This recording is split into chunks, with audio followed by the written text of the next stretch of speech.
I think of the Misfits as kind of a metal band too. They are, yeah. The No, Misfits they're are- both. They're No. both. You know, it's like, No way. yeah. No way.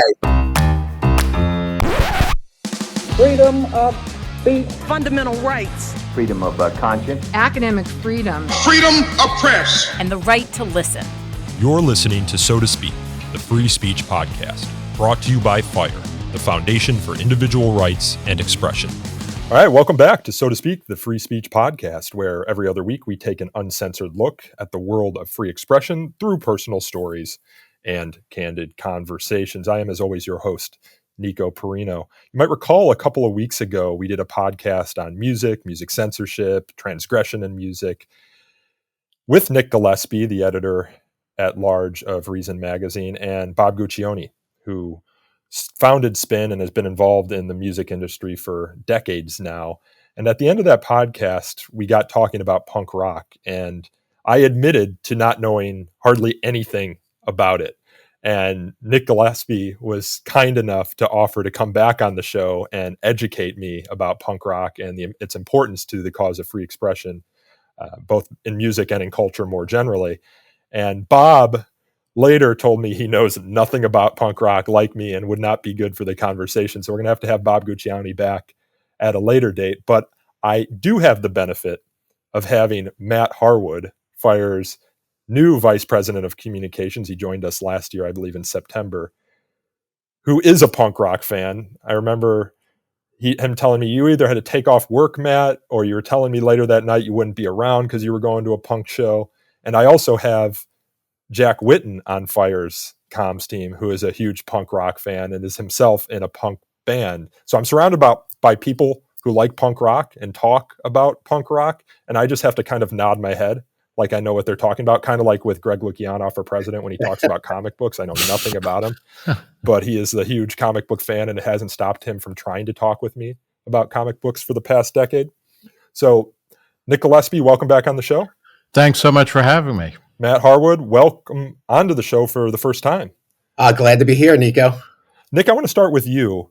What got you into punk rock? I've been thinking about this a lot since you had told me you were going to open with this, and I think in a lot of ways, there was a moment.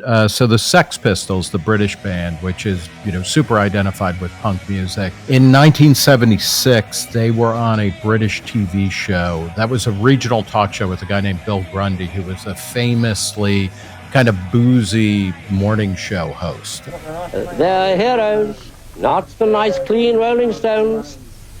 You see, they're as drunk as I am. They're clean by comparison. They're a group called the Sex Pistols. And he was sneering at them and saying, like, "Oh, you guys are supposed to be, like punk rockers, or you're outlaws, etc. Say something outrageous."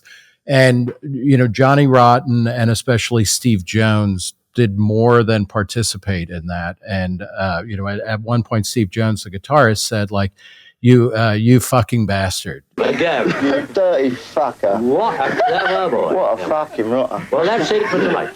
You fucking rotter.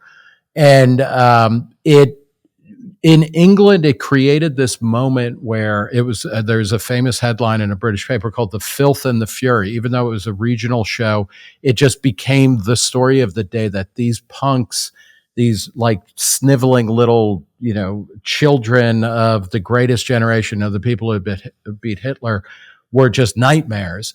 And there were reports of people kicking in their TV sets when they saw this. It just like ignited something. And that story, even though it was in England, it made it over. And I read about it. I remember my brother, who's older than me, and I reading about it in either the Daily News or the New York Post. I was living in New Jersey, and we just laughed at the insanity of it, right? That, first off, that these people would be on TV, and then people would, get so outraged they would like kick their TV sets in. And I think for me, I was born in 1963, so I was like 13 in 1976, which was also the bicentennial year. And I was a Boy Scout. I marched in like a hometown bicentennial parade. So, but there was a broad sense that something weird and bad was going on in America, that, things were not particularly great. And that's kind of when I became aware of punk music. The Sex Pistols were themselves actually inspired mostly by American bands, first and foremost, the Ramones.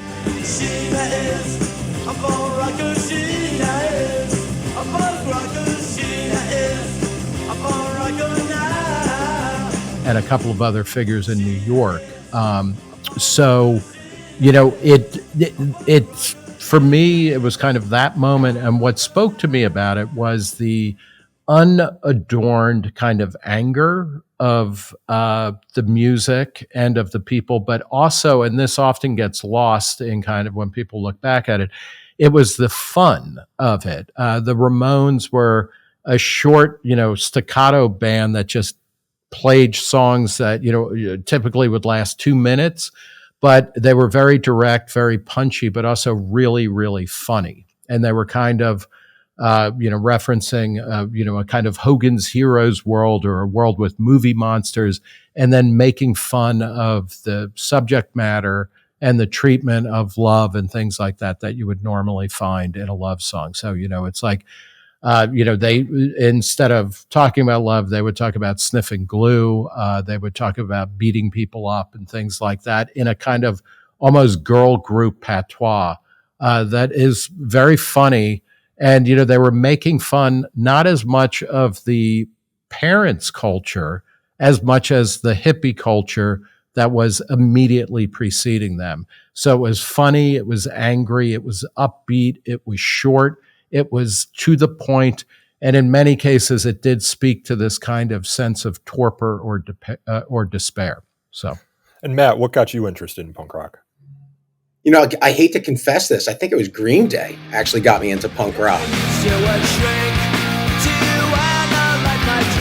That was going to be a question later in the show. It's like, is Green Day punk rock? I don't know if they are anymore. Oh, sure. No, but they definitely come out of it. I think so. I mean, people don't want to admit that.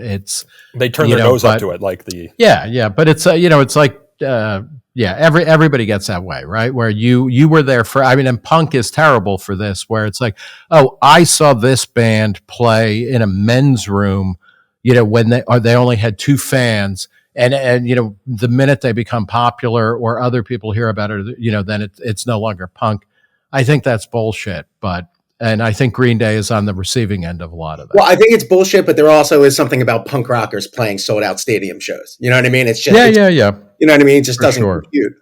But for me, outside of that, then it became, I was a skater kid, and I was the uncool skater kid in the sense that I rollerbladed. So that was like rollerblading and rails and ramps and all those type of things. So the bikers hated us, the skateboarders hated us. But just watching skate videos, man, I just got plunged into it. It's exactly what Nick is saying. It's just like fast music. It's rebellious. It's individualistic for the most part. So that's really what attracted me to punk rock, particularly the anti-authoritarian aspects of it. Where did the name punk rock come from? Nick, you used, when in reflecting on that Bill Grundy story, you say he kind of calls them punks, Right. they're degenerates or whatever. Yeah. Did that come as a result of folks like Bill Grundy calling these rockers that, or did it was predate already that? I think it already predated that a bit, and I'm sorry, I'm blanking on the earliest iterations of it, and there's a great deal of historical excavation that goes into this, but there was a magazine, a zine really, called Punk in New York in the early 70s, and part of it is a punk was somebody who was like a gay consort in prison. It's somebody you would punk somebody out, you would just use them sexually and things like that. And as a lot of terms of identification, this happens. The Quakers were called Quakers by their enemies, and then they kind of take it on. Or there's a certain version of this with African Americans and gays and whatnot, like to take on the term queer.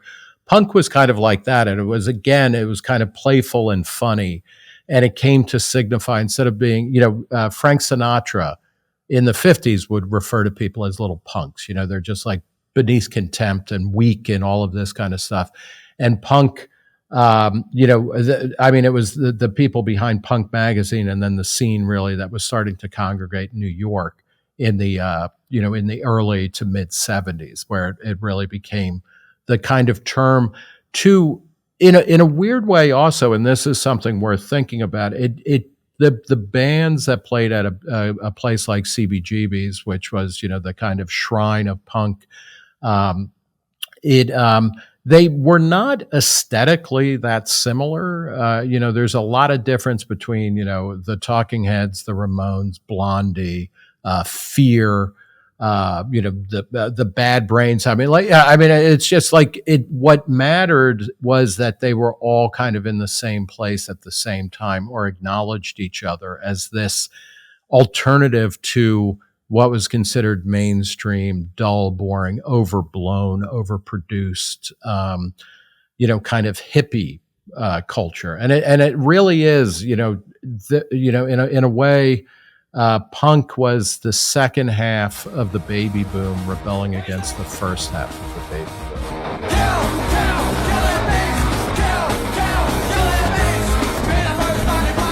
And so that's who they were first and foremost in dialogue with. And specifically in England, in 1976, Eric Clapton, it was like, there was graffiti in England during the 60s.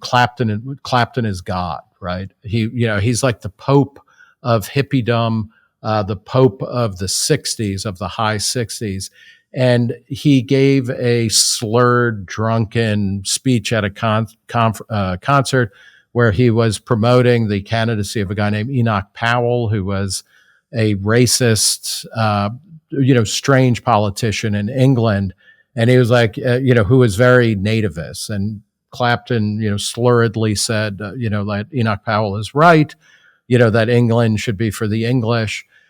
David Bowie at the same time, another, high, like late 60s, early 70s rock star, giant, selling out the entire planet, in these stadium tours, was speaking fondly of fascism and of, Hitler. And there was a group that founded a group called Rock Against Racism, and it was younger people who were identified with the punk music scene saying, these are our old, like fat, brain dead, drunken, boozy, extravagant,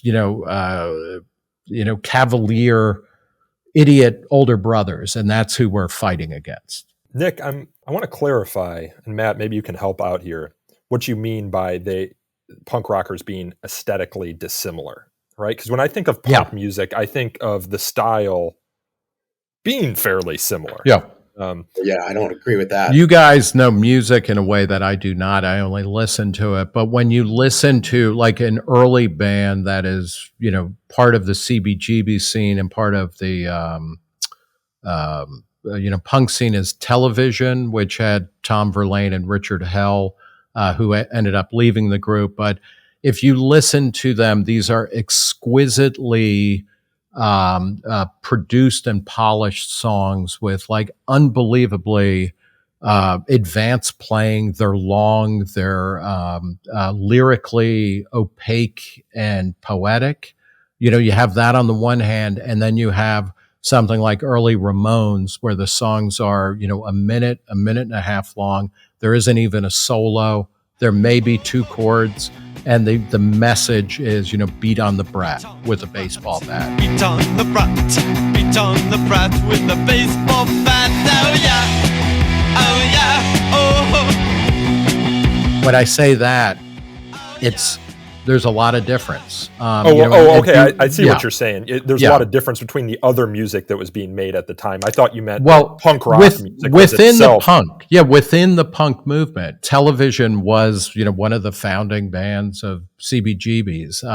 Somebody like Patti Smith, even, who is raw and is considered pre-punk. I find all, the attempt to kind of create really sharp and meaningful divisions. It's kind of hard, but they were very different styles. And if you went to, CBGB's in 1978 or something like that, you might hear three bands that have little in common other than the fact that they are in CBGB's. Matt, do you agree with that? Yeah, I mean, I think there's a large variety of punk. I mean, I can only, speak around my age, which was the 90s and the aughts and things like that. But I mean, there was emo, which was kind of like your suburban kids whining over their girlfriends, which I loved when I was a kid and I was, acne scarred and all that type of stuff. That was incredible. There's screamo, which is kind of like a metal punk in a sense where it goes from like really, I would say, beautiful, beautiful singing to just cacophonous screaming. It's like The Used, yeah. Yeah, like the used. I would say the used are more. Yeah, the used are screamo. I was thinking more like a band, which interestingly enough, to talk about diversity and especially viewpoints, is someone like Under Oath, which is a Christian band from Florida that was a screamo band.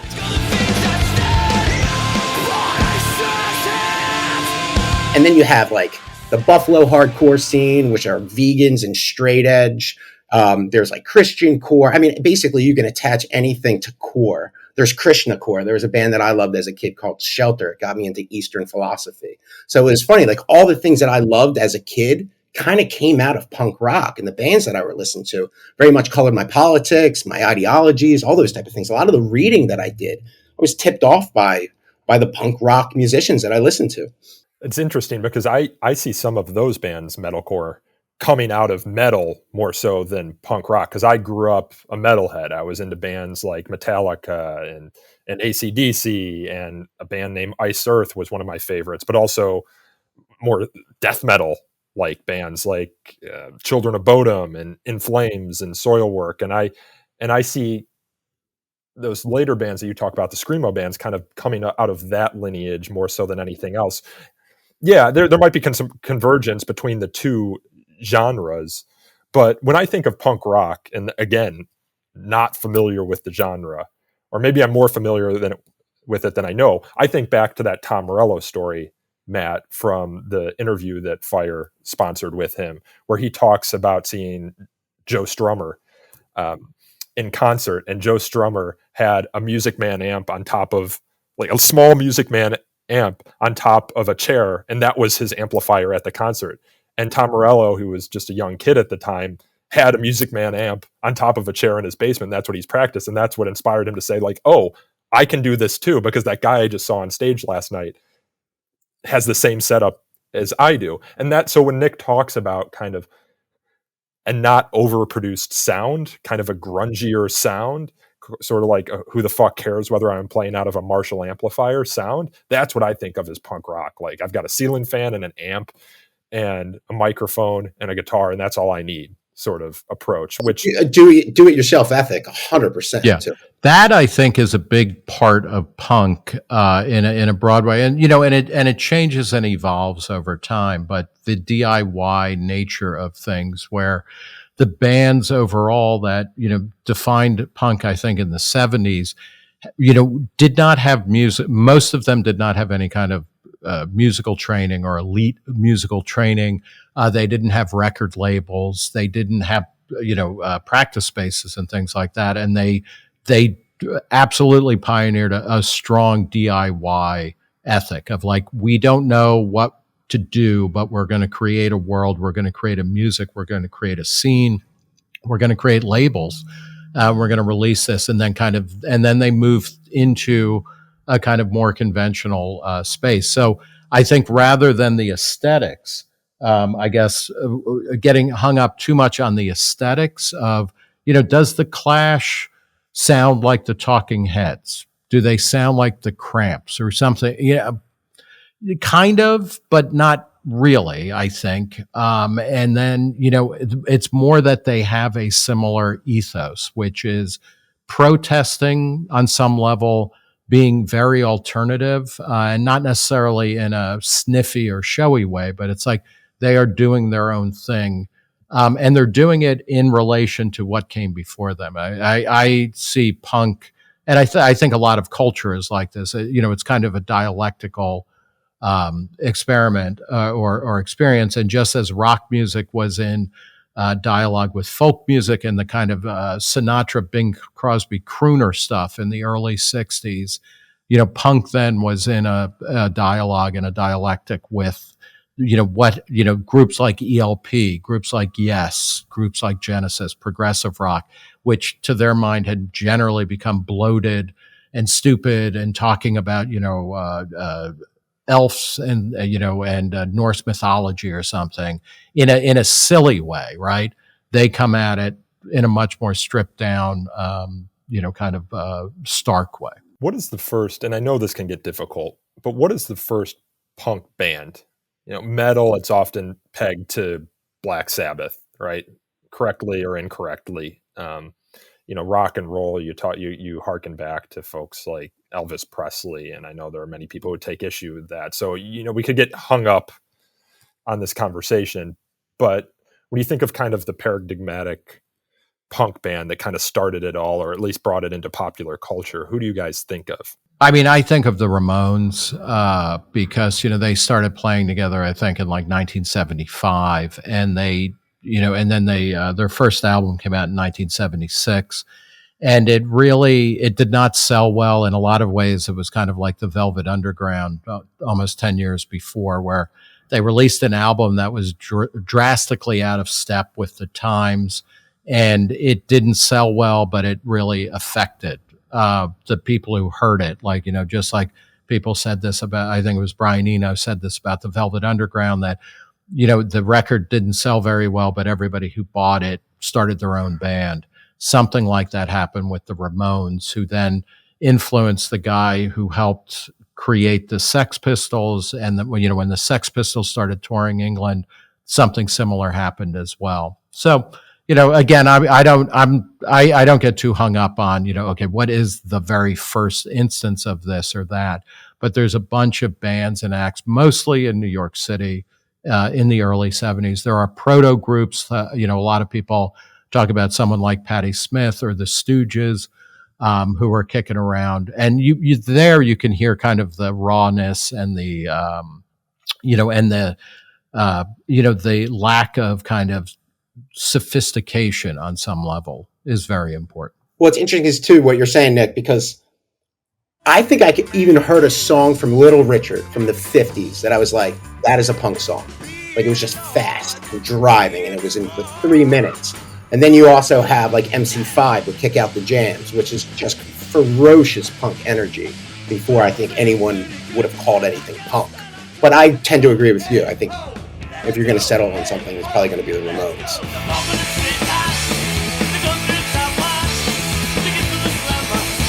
So you guys are talking about how punk rock was a response to the culture of the day, or the culture that came before it. I don't think of punk rock as being mainstream culture, but you guys might disagree.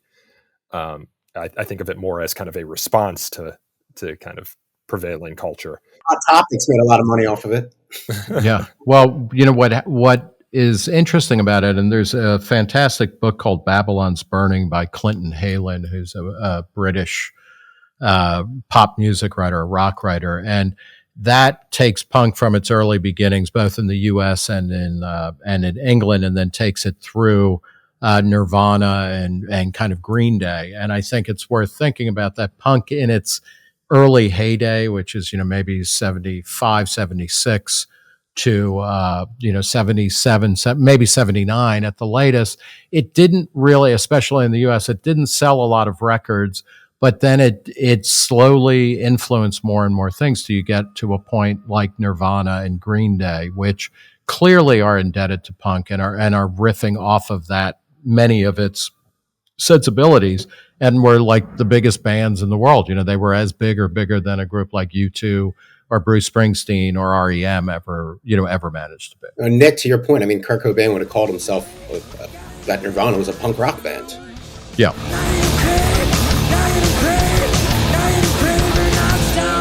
It was just the overlay with grunge. How much do you need to understand New York City in the 70s to understand punk rock?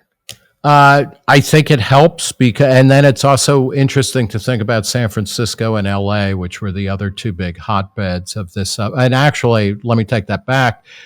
Cleveland, Ohio, Cleveland and Akron, where bands like the Pretenders and Devo came out of, and the Dead Boys and Rocket from the Crypt, and Per Ubu. There's, and again, take a step back a little bit, and Detroit, or, the industrial Midwest, there's definitely, part of the backdrop of punk on the East Coast and the industrial Midwest was economic collapse, right? Or not even like a rusting out, where it was just that the people who were making this music, their parents had moved to these places because they were vibrant and dynamic. And by the time these people were coming of age in the 70s, that was all like it was either definitely gone or you could just see it sliding away. So I think that sense of economic malaise, but also a kind of cultural malaise. It was post 60s. The 60s ended in a fury of cataclysmic events, failures, and finally an end to Vietnam, but a loss, the decline of economic opportunity. In New York City in the 1970s, from 70 to 80, the city lost about 1 million people, something like 10% of its population. It was kind of on its heels. And that's certainly true of Northeastern Ohio and Detroit. When you go to the West Coast, there was something, in San Francisco in the 70s, and there's a great book called Season of the Witch by David Talbot about the kind of broad weirdness of San Francisco. But, you had everything from, Black Panthers killing people to, the mayor and Harvey Milk being shot to get death by another, city supervisor. Jim Jones of the People's Temple was there until he vacated. The serial killers were all over the place. And in LA, both in LA proper as well as in Orange County, which was a big kind of crucible of this stuff, there was a sense of decay and of being left out. If, whether you were white or if you were an emerging ethnic group, it was just like, the American dream doesn't exist here. It's really kind of morphed into something creepy and scary and just uninteresting. Nick, in the beginning for you, just the early groups, because I just didn't follow them as much. What were their politics? Were they mostly socialist?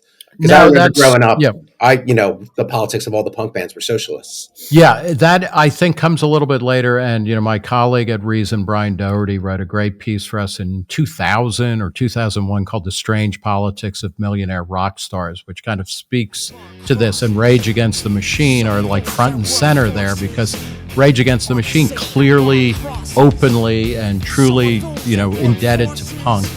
But then they had a very ridiculous kind of, the worst kind of dumb socialist policies about everything. In the early days, I would say punk was kind of, I don't want to say it was an anarchistic, because it wasn't a political program. Part of it was in opting out of all of that kind of stuff. And people, the Ramones famously, Johnny Ramone hated communism. They hated communism. Tommy Ramone, the guy who was the drummer and the producer, his parents were Hungarian refugees. They were not, they were anti-communist. I mean, in a profound way. Johnny Rotten of the Sex Pistols was always railing against communists, so I think the politics of punk, especially in the early days, was very heterodox. It was definitely anti-authority. It was anti-fascist. It was anti-communist. It was anti-corporate. It was anti kind of mom and dad, but it was especially anti big brother and big sister, meaning, like the Eric Claptons of the world were, just, unendurable. What happened, and the Clash in a group called Gang of Four, which is phenomenal in England, really kind of spearheaded a narrowing of the political rhetoric of punk to something that was much more kind of doctrinaire, late 70s, early 80s, kind of socialist, friendly towards either, if not the Soviets, then to the Sandinistas or to Castro or to, these other emanations of what we all recognized at the time, but then the world recognized by 1990 was a failed ideology. When you're dealing with counterculture movements, including music like punk rock, you often find examples of censorship. And Nick, when I asked you and Bob Gucciani on the last podcast, did punk rock ever face censorship? You guys both kind of chuckled at me, but I truly just don't know much of the history. Matt was telling me as we were coming up with our Free Speech and Other Dirty Words video series, in which we interviewed Tom Morello and Melissa Etheridge. We were trying to come up with artists who have had something to say historically about censorship, and Matt brought up Danzig and the song Mother, which I guess is about the PMRC and censorship. Can you keep them in the dark for a while? Can you have a better wedding world? So I'd love to hear some of the stories. Nick, your conversation or your story about Bill Grundy, I think, kind of speaks to some of this as well. Well, of course, they were on TV when they said it, and it led. But England also, the UK had weird things where, the Sex Pistols had a massive hit. They sold a lot of records in England, God Save the Queen, which was released around the Jubilee of Queen Elizabeth II. God save the Queen. She ain't no human being. And it made fun of her, God Save the Queen, she ain't no human being. And when they would move up the charts, like that song title would be blacked out because England has more open censorship, or had more open censorship. And so the Sex Pistols were topping the charts in England, but it would either be redacted or a blank slot at the top of the chart. So in that sense, it's censorship. There was another kind of it's not censorship per se, but the Sex Pistols went through at least 2 record deals before, and they kept getting dropped by their labels because they were like, no, this is too hot to handle. And then finally Virgin Records, Richard Branson's outfit, which ironically, the first album that Virgin Records, Richard Branson started out selling used records, but the first new production that they released was Mike Oldfield's Tubular Bells. I mean, it's a very prog rocky, and Mike Oldfield, who made the label, it's very prog rocky, long kind of classical symphonic type stuff. But Branson was the one who picked up the Sex Pistols record and released Nevermind the Bollocks, which is, it stands as, one of the great debut albums of all time. And so it got played, but not as much on the radio as you might think in England.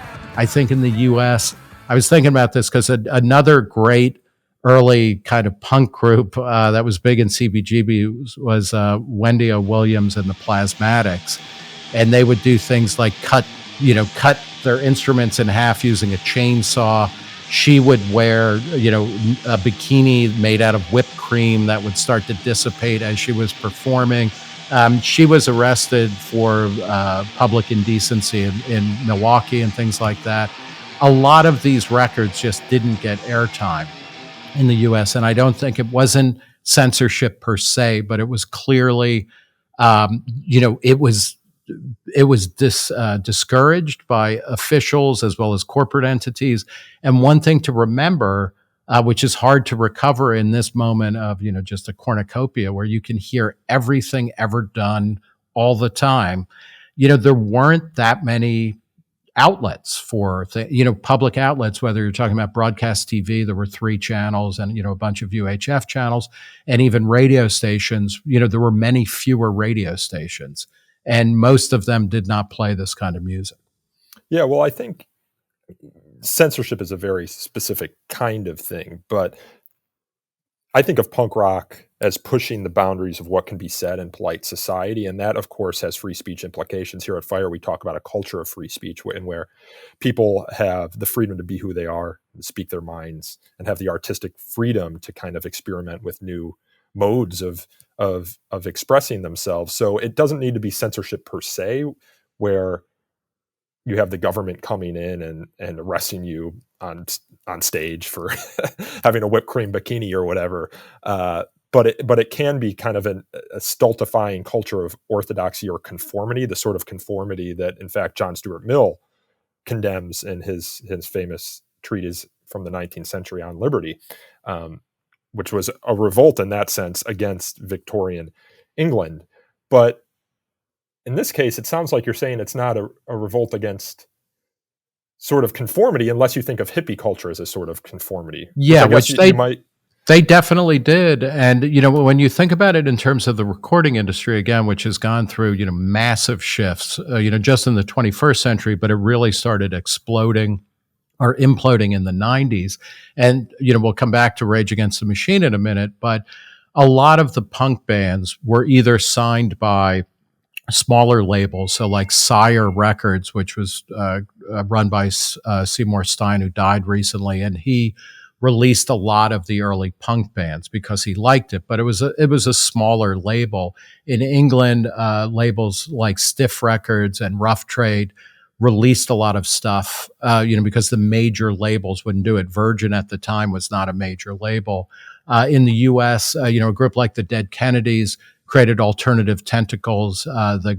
Greg Ginn, who was the founder of Black Flag, started his own record company, another record company, SST Records, another in California, Slash Records, released groups like the Germs, because there was no way Warner Brothers, there was no way Columbia, there was no way RCA, they weren't going to touch these bands.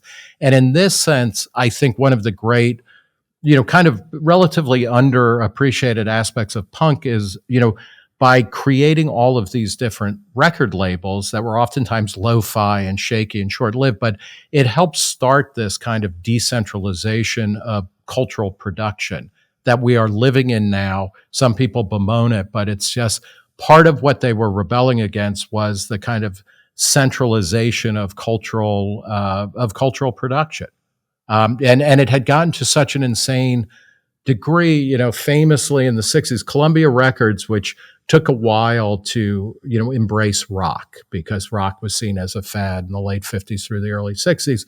But by the end of the 60s, they were gigantic, and they would put ads in Ramparts magazine, which was like a far left magazine that is phenomenal. Find it online if you can. The back issues are great.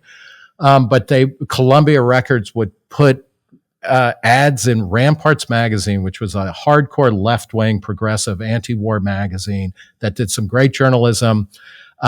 Columbia Records would say, the man can't bust our music. And it would be a promotion for Columbia Records. And they were the man.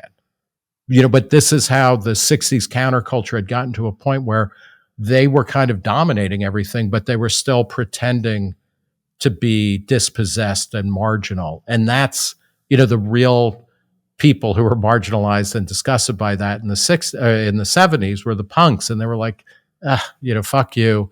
And to their credit, instead of just shutting up or going home, they started to produce their own outlets for this kind of stuff, including creating their own clubs, as well as record labels and magazines and things like that. Yeah, did the zine culture come out of punk rock?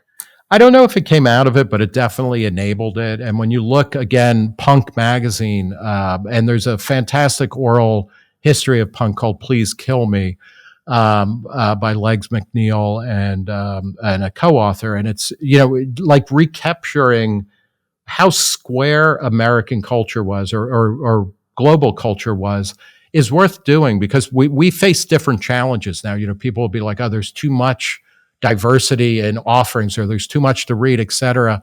50 years ago, 60 years ago, it was the inverse, right? Or it was different. And to understand that, and to understand the anger and the pent up frustration that created, and that also, it was in the cultural sphere, but also in the economic sphere. This is kind of a jump, but corporations like Apple and even Microsoft were, seeing themselves in dialogue with IBM or AT&T or older computer companies. And they were like, fuck it, we're not going to be like that. We're going to be more distributed. We're going to be more open. We're not going to make people wear the same clothes. White collar workers wear uniforms just as much as garbage men or assembly line workers. This was, the 70s was a moment where there was a lot of decay, but out of that came this push to disperse and decentralize economic and cultural production, which I think is very liberating. And it's a way of routing around, maybe not censorship per se, but that kind of stultifying oppression that says, like, you're a little bit alternative, you're a little bit off, so we're not going to give you a platform. Well, I was going to say that's also what made punk rock so cool for me, was I had to go to an independent record store to buy anything that I wanted. There was like the discovery of going through the CD racks and finding, an album cover that just spoke to you and you buy it. Most of the time it sucked, but sometimes you find that one album that just speaks to you and it's like, the thing I would just play and wear out forever. But also to like Nick's point too, in the 90s, like there's certain subgenres of punk, like hardcore and stuff, that gets incredibly puritanical, right? You get the straight edge movement and vegan movements in the culture, and they are violent. I mean, you go to shows, you're wearing leather sneakers or something, you're getting decked. Like it's like that. You're drinking, they'll beat the shit out of you. Like, so it can take some pretty dark turns. It isn't so in the sense of it's against a predominant culture almost always, but it can take these really weird turns if that dominant culture is, say, boozy, where they think kids are getting drunk too much. It's like, no, we stand against this. We're straight edge, F you, don't do this around us or we'll kick the shit out of you. Yeah, it's funny because you think of the counterculture being kids who drink and do a lot of drugs, right? And here the counterculture, it's almost like that is at its pinnacle of culture in the 90s, and now you're having the counter revolution to that, whereas you had the straight edge movement, which I remember in the early 2000s when I was in a band, like the straight edge movement was something. I remember it had a significant following. I don't know I don't hear about it as much as I used to, but in the same vein, I'm also just not as attached to the music scene. I think it was starting to peer out, Nico, by the time you were playing.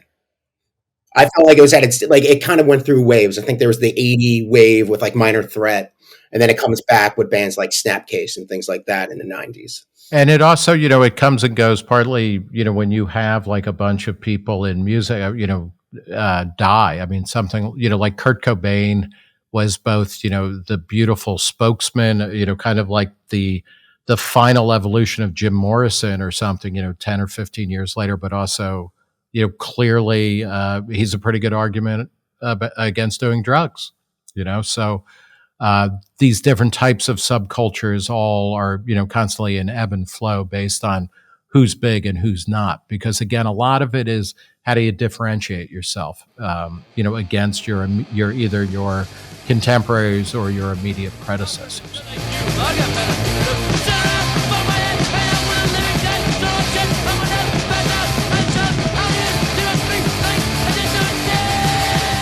What did metalheads think of punk rock, right? They seem to have similar ethos in a certain vein. Yep. They can be counterculture. They can sometimes dress similarly, though I think of metalheads, at least in the 80s, 70s, and 80s, of having long hair. I don't often think of punk rockers that way. Did they get along? I think it varied, but you look at groups, you mentioned Glenn Danzig, and, the Misfits played a lot at CBGB's, and they were definitely part of that because of the sound and also the subject matter. A lot of the, it's also interesting to think about a lot of these older people as kind of, they are kids who were raised by TV. So that means a lot of watching, World War II movies that were rebroadcast and monster movies on TV. So there's a lot of that kind of theme. There was a band that was great, and they ended up having record label problems, which really prevented them from becoming as big as early as they should have been. The Cramps, who kind of formed in California and partly in Ohio, and then like kind of hit it big in New York in the late 70s. And they did what was called shockabilly. So it was kind of a mix of rockabilly music and kind of monster movies, they could get along, and people like Ozzy Osbourne on a certain level was definitely one of the godfathers of punk on some level. But then there's also, the Blizzard of Oz, where he's a fat, drunk arena rocker. That's kind of risible, but like, I don't think anybody is going to dispute, the riffs of Black Sabbath as being important. There's also, somebody like Motorhead is a fantastic kind of, bridge where, Dave Grohl, who was in Nirvana, and Nirvana is a band that brought Pat Smear, who was the guitarist for the Germs, a really great but super short-lived super punk band out of LA. Like Dave Grohl will never miss an opportunity to play or to have played with Lemmy, and he gave a eulogy that is beautiful at Lemmy's funeral. An hour later, I'm downstairs in the backstage, and I hear fucking Motorhead blaring out of the dressing room, and I get so excited, like, finally someone else in the band's fucking listening to Motorhead. And I open up the door, and there's Lemmy by himself listening to Motorhead with a cigarette and a Jack and Coke in my dressing room. Which you can find online. So there's a lot of interplay and cross hybridization. I mean, one of my favorite songs of all time is the Ace of Spades, and I'd argue that's a punk song. That's not a metal song to me. I'm a shade green. The only gun I need is the Ace of Spades. The Ace of Spades. Oh, that's funny. I think of that as a metal song. Do you? I also think of the Misfits. I think of the Misfits as kind of a metal band too. They are. Yeah. No, they're both. They're both. You know, it's like no way.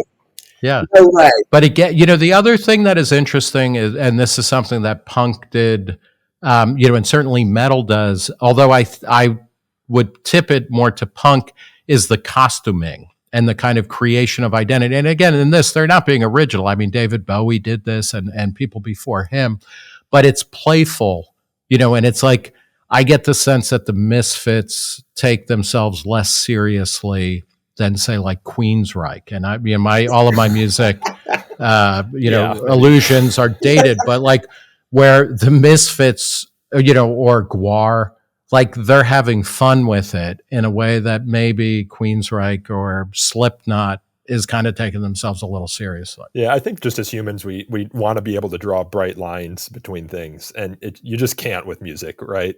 Although I will say that Nirvana was not metal. Nirvana did its damn best to kill metal, in my opinion. At least 80s metal as we knew it. But did you like the hair metal, Nico?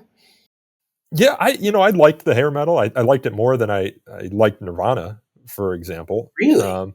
But, it was after Nirvana came and became popular, and bands like Green Day, that the metal genre started to change. Metallica cut its hair, right? You got albums like Load and Reload, which were divergent from the Black Album or And Justice for All. Although I do think I've rediscovered those albums, and they have some deep tracks that I think are some of Metallica's best works. But in any case, at least when I was growing up in the 90s and aughts, we looked at those as sellout albums, right? It had the Black Album, right? The Gadsden flag on it too. Yeah, and then you also had new metal, right? That came out and it eliminated guitar solos. So it was like we look at the early 90s and the rise of bands like Nirvana as kind of an important point of delineation where things started to change with metal, and a lot of it was blamed on punk rock, quite frankly, or at least the popularized punk rock that came out of bands like, for example, Nirvana and Green Day.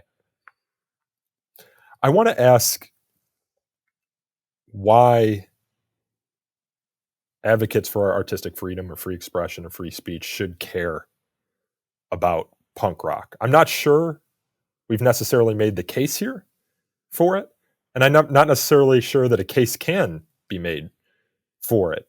I think the best case for it, at least as laid out here, is it pushed the boundaries of what was allowed to be expressed within polite society.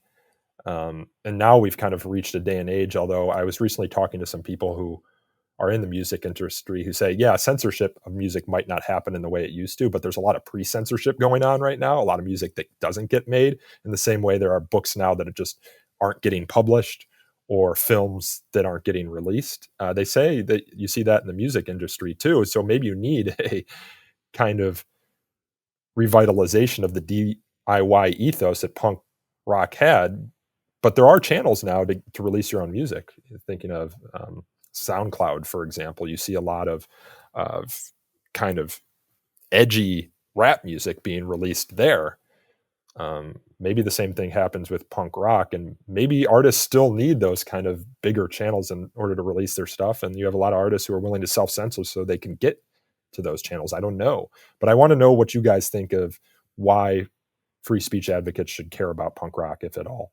I mean, for me, I think it's just individualistic, right? It's ultimate form of self-expression. There's not a lot of barriers to entry to it. I mean, one of the things that I loved about particularly punk rock, was the physical element of it. You could go to a show and you would mosh and you would get picked up and thrown on stage.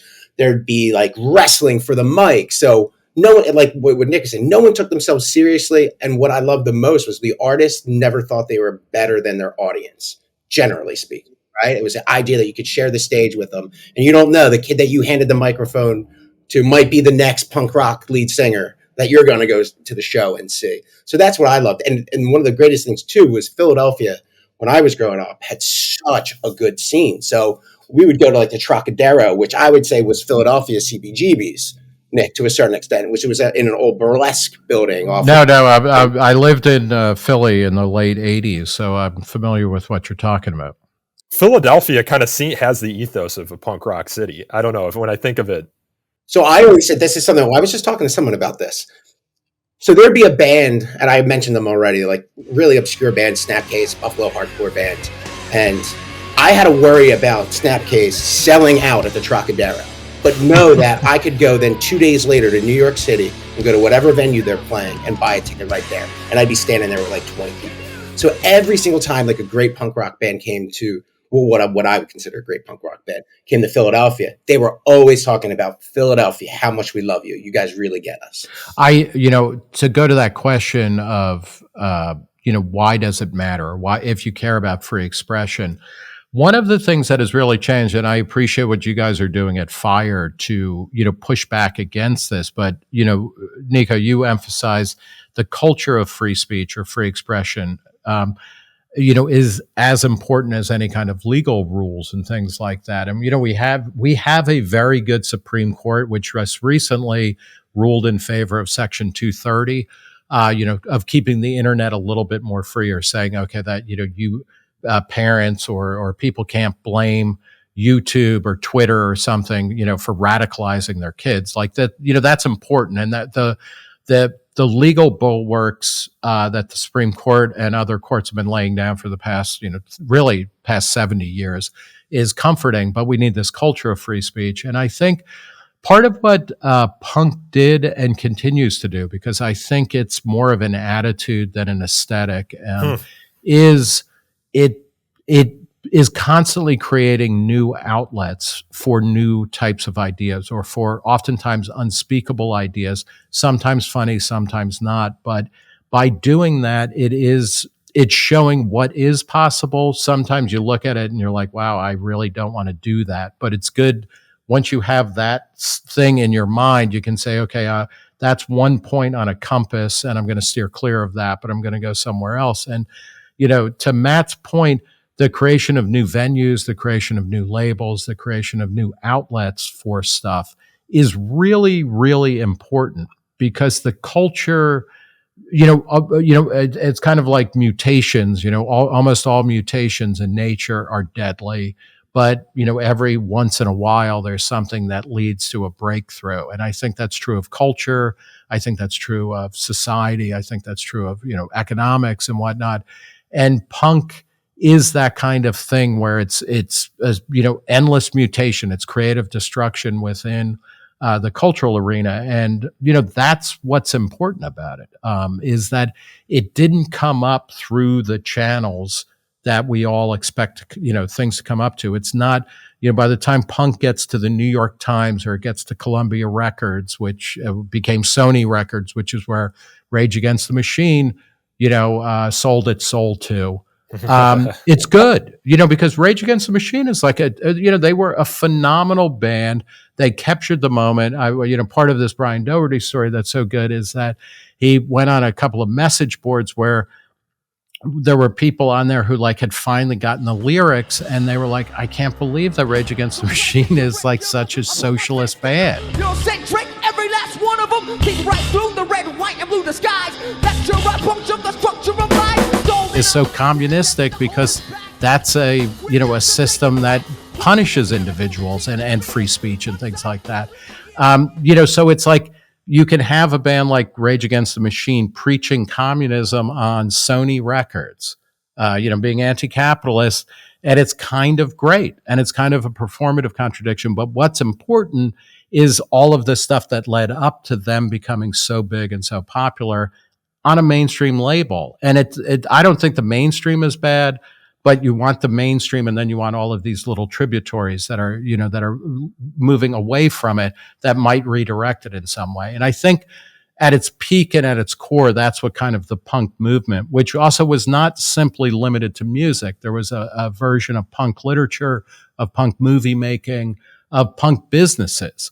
And Matt, is Zipperhead still alive and well on South Street or whatever? But it was an early punk shop. There was, Manic Panic in New York and other places where just people were like, I'm going to start my own business selling the weird shit that I like and my friends like to wear to weird concerts. There's no Hot Topic without that. And then from Hot Topic, there's no section in, Macy's or whatever. Like you got to be constantly testing the boundaries of what is possible and what is visible if we are going to, continue to thrive and know where we are and maybe where we want to be heading. It's also a good way to raise anti-authoritarian children. So my kids are fed a steady diet of punk rock. So, we'll get in the car and we're heading off to a wrestling match, and they'll be like, probably shouldn't be admitting this, but they'll be like, Dad, put on Fuck Authority by Pennywise in the car. And they love the Misfits. They sing all the lyrics. It brings me endless joy. Last question here. This is as much a thought as a question. Might be a compound question. Has punk rock won? When I think of punk rock, I almost use it as a synonym for cool. As a synonym for the ability of people to express their individuality. Matt and I often talk about, as in our roles as marketers here at Fire, of making free speech punk rock, making it cool again, right? Like making people understand that the ability to be who you are and to speak your mind gets to the core of what freedom is. And that freedom is cool. I would say, I don't know that it's one or that it's cool, but I do think, and this is where I've been talking a lot about this lately for a variety of reasons and in a variety of topics. Like, I think we're using the wrong frame to kind of analyze a lot of what's going on in contemporary society. And, and we need to push back against kind of woke activism that is really specifically and explicitly trying to narrow the range of respectable thought and speech and inquiry. But on another level, I think you're basically right, Nico, that punk rock and all of that, what it represents, has won a profound victory of it is just so much more acceptable to be more individualistic now and to pick and choose from the past what you think is important and that speaks to who you are and how you want to express yourself. My younger son graduated college this past week, and I'm talking to you from LA. He went to Chapman University. And like when you look at not just the people on the stage who are getting college degrees that are, more varied than ever, certainly more varied than in 1976, but the people in the audience and the way they're dressing. And a lot of times this gets bemoaned as, the end of standards because we all didn't go to this graduation wearing tuxedos or riding our polo ponies there or something. But in fact, it's kind of great. Like when you think about it, you can work from home, you can wear what you want to wear, you can eat what you want to eat, you can sleep with who you want to sleep with consensually, you can marry them. The world is so profoundly better and more individualized and mass personalized than before. And I think that's one of the real legacies of the punk rock moment, and it's a historical moment, but then it's this kind of ethos. And I'll just maybe end with this story, which I'm sure is partly untrue, but it's a great story that Johnny Rotten would always tell, that he got flagged by Malcolm McLaren, the guy who was the impresario of the Sex Pistols and was, just a kind of trickster figure in 70s and 80s England. But Rotten was wearing a Pink Floyd T-shirt, and Pink Floyd was huge. And Pink Floyd, they're like, they were a sanctified band. I mean, the people who fought World War II weren't like, oh, I love Pink Floyd. But everybody else was, Pink Floyd is great. Pink Floyd, you cannot diminish them. and Rotten had written "I hate" over the t-shirt. So he had taken a mass-produced t-shirt and personalized it in a way that expressed him. And that is kind of what punk rock has helped usher in. The ability of us to kind of tailor mass production to what we want, to more like what we want to say, but also then to create our own individualized version of commerce, of culture, of politics, of love, whatever. And I think that has triumphed, and it's a much better world. And that's also another reason to keep the flame, alive, the flame of punk alive. And it doesn't mean, oh, you got to listen to this variant track, this alternate track. It doesn't mean be boring about it. It means like, yeah, let's create a world, or let's keep creating a world where more individuals can do what they want. Matt, do you have any last thoughts on that? How can I follow that? That's ridiculous.